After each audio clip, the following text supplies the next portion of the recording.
Cerita pendek, Orang Keempat, karya Adam Project, dibacakan oleh penulisnya sendiri. Malam ini aku tidak bisa tidur, setelah video call dengan selingkuhanku yang sangat manja. Namanya Nur, dia gadis kecil yang manja, yang kutemui di samping kosan temanku. Aku berselingkuh dengannya karena rasa sayangku terhadap pacarku telah hilang, dan aku tidak tega meminta putus pacarku dengan alasan tertentu. Aku begadang sampai pagi, ditemani asap surya yang mengkabut di kamar kosku. Pagi pun tiba. Bermodalkan cuci muka, aku langsung berangkat ke kampus untuk pembagian kelompok kuliah kerja lapangan. Aku berangkat ke kampus mengendarai sepeda motor kesayanganku. Cuma motor butut sih, tapi dihiasi spare part mahal ya agak terlihat menarik. Sesampainya di kampus, aku memarkir motorku dan berjalan dan menaiki anak tangga menuju ruangan yang telah ditentukan. Saat aku hendak masuk ruangan, seketika langkahku terhenti, melihat seorang perempuan yang berdiri di depan pintu ruang yang aku tuju. Perempuan itu terlihat anggun dan manis. Aku tersenyum kepadanya. Dia pun membalas senyumanku dengan tipis. Aku pun kembali berjalan memasuki ruangan dan duduk di bangku yang masih kosong. Wanita tadi ikut di belakangku. Dia duduk di bangku tepat satu bangku di sampingku, yaitu kami hanya diantarai satu bangku kosong. Beberapa menit kemudian, dosen masuk ke ruangan kami dan membacakan pembagian kelompok dan desa yang di mana kami akan ditempatkan. Sang dosen menyebut nama kami satu persatu, dan wanita cantik yang ada di antaraku bernama Tini. Dosen menyebut nama setiap kelompok beserta desa yang akan kami tempati selama 1 minggu. Entah ini apa, aku dan Tini beserta beberapa teman yang lain ditunjuk sebagai kelompok kedua di desa Puncak, yang cuacanya mungkin agak dingin, yang artinya kelompokku akan berangkat setelah kelompok pertama dan aku, Tini, dan teman-teman yang lain akan bersama di desa tersebut selama 7 hari. Aku pun tidak menyia-nyiakan kesempatan ini. Setelah kelas bubar, aku pindah ke kursi kosong yang ada di sampingku. Dengan rasa gugup, aku menghampiri Tini dan meminta nomor WhatsApp-nya. Dengan alasan, kita akan membuat grup WhatsApp untuk berbincang-bincang tentang kuliah kerja lapangan ini. Setelah itu, aku meninggalkan ruangan dan pulang. Sesampai di rumah tepat pukul 1 siang, aku belum merasakan kantuk sedikit pun, padahal semalaman aku tidak tidur. Aku membuat grup WhatsApp dan meminta semua teman-teman untuk berkenalan, memperkenalkan dirinya masing-masing. Tini pun langsung membalas tulisanku. Ia menuliskan, "Namaku Tini. Panggil aja aku sayang." Sontak aku kaget. Ah, mana ada sih? Paling cuma bercanda, ucapku dalam hati. Dan disusul tulisan-tulisan perkenalan teman-teman yang lain. Beberapa hari berlalu, aku dan Tini semakin dekat. Sepertinya aku menyukainya. Bermodalkan gaji freelance, aku dan selingkuhanku berjalan ke sebuah mall dan membeli beberapa pakaian untuk kupakai kuliah kerja lapangan nanti. Ya, tentu saja ini kulakukan untuk menarik perhatian si Tini. Hari yang aku tunggu telah tiba, yaitu hari aku dan teman-teman lainnya akan berangkat ke desa, menggantikan kelompok pertama untuk mengabdi selama 7 hari di sana. Tapi bagiku ini adalah hari di mana aku bisa bersama-sama dengan Tini. Kami pun berkumpul di depan fakultas. Tini menyapa kehadiranku. "Hai Adam," diiringi dengan senyumannya seolah menjawab perasaanku. Bis pun datang. Tini mengajakku duduk di sampingnya. Kami bercerita sepanjang perjalanan. Sebenarnya kami sudah saling tahu, namun belum sempat untuk berkenalan. Tini juga mengenal pacarku, Ayu, yang ternyata mereka sekelas. Aku juga tahu tentang Tini yang juga punya pacar. Tapi kami saling tidak peduli tentang hal itu. Selang beberapa jam, kami pun tiba di desa. Kami bertemu dengan kelompok pertama dan membahas beberapa program kerja yang akan kami lakukan. Setelah itu, kelompok pertama bergegas pulang, meninggalkan desa tersebut.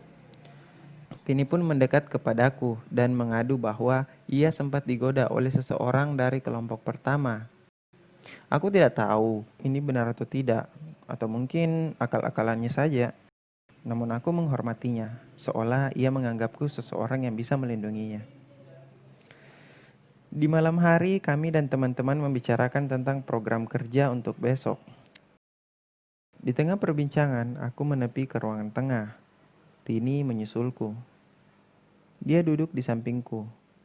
Kami pun saling berbagi cerita. Sesekali kusingkap helai rambut yang menutupi wajahnya ke belakang telinganya. Seolah dunia milik kami berdua.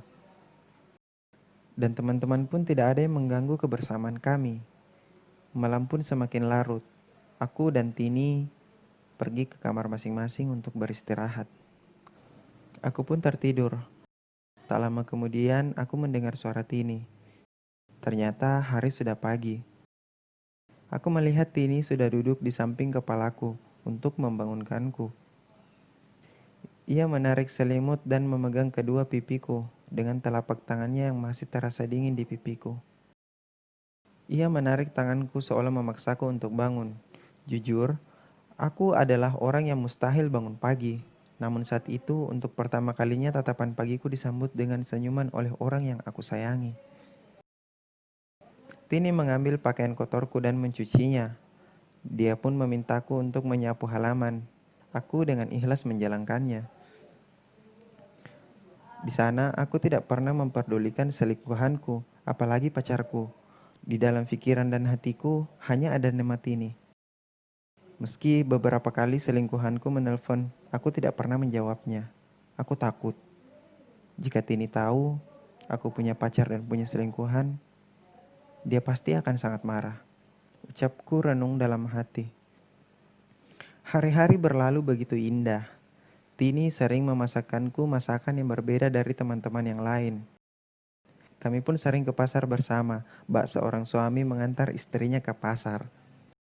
Tini juga sering menjadi asistenku ketika aku mendapat tugas dari kantor desa.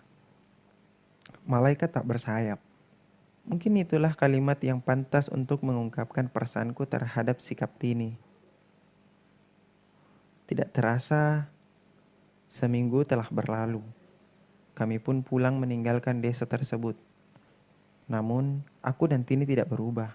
Kami selalu meluangkan waktu untuk tetap bersama. Kadang aku menjemput Tini dan memboncengnya ke kampus, meski harus berpapasan dengan Ayu, pacarku sendiri. Aku berani kehilangan Ayu demi Tini. Toh dia melihatku jalan dengan Tini, dia tidak pernah menegur hal itu ketika dia menelponku. Itu yang dianggap pacar, ucapku menyindir Ayu. Hampir setiap hari aku dan Tini jalan bersama, makan malam, mengunjungi tempat-tempat wisata. Bahkan Tini rela berdesak-desakan bersamaku saat nonton konser Noah. Kami pun selalu bersama, tanpa sedikit pun rasa bosan. Sampai suatu waktu aku menyatakan perasaanku kepada Tini. Namun, Tini menolak. Dengan alasan yang tidak ingin ia katakan. Ribuan tanda tanya yang ada di pikiranku tidak bisa kujawab sendiri. Ini mustahil. Ini di luar nalar. Kami sudah sedekat ini, namun ia menolak. Aku terus bertanya-tanya, apa alasan Tini menolakku? 3 hari berselang, setelah aku menyatakan perasaanku kepadanya. Tini tidak pernah terlihat lagi di kampus. Nur, selingkuhanku juga telah memblokir semua akun sosmedku. Tetapi tidak dengan Ayu. Ia masih mengharapkanku. Kalau Nur ya wajar sih, soalnya sudah 1 bulan aku tidak mengabarinya. Ucapku dalam hati sambil mengangkat satu alis mata. Hari-hariku terasa pincang. Aku tidak pernah bertemu Tini, baik di kampus maupun di kosannya. Seminggu kemudian aku menerima WhatsApp dari salah satu teman kelas Tini. Tertulis, "Bro, Tini hamil, kayaknya gak lama lagi dia nikah." Aku sempat terdiam setelah membaca pesan tersebut. Namun, aku sudah tahu apa maksud Tini. Aku pun membalas pesan tersebut. Hahaha, sambil tersenyum mengangguk mengerti. Tini sedang belajar menjadi istri. Cerita pun tamat.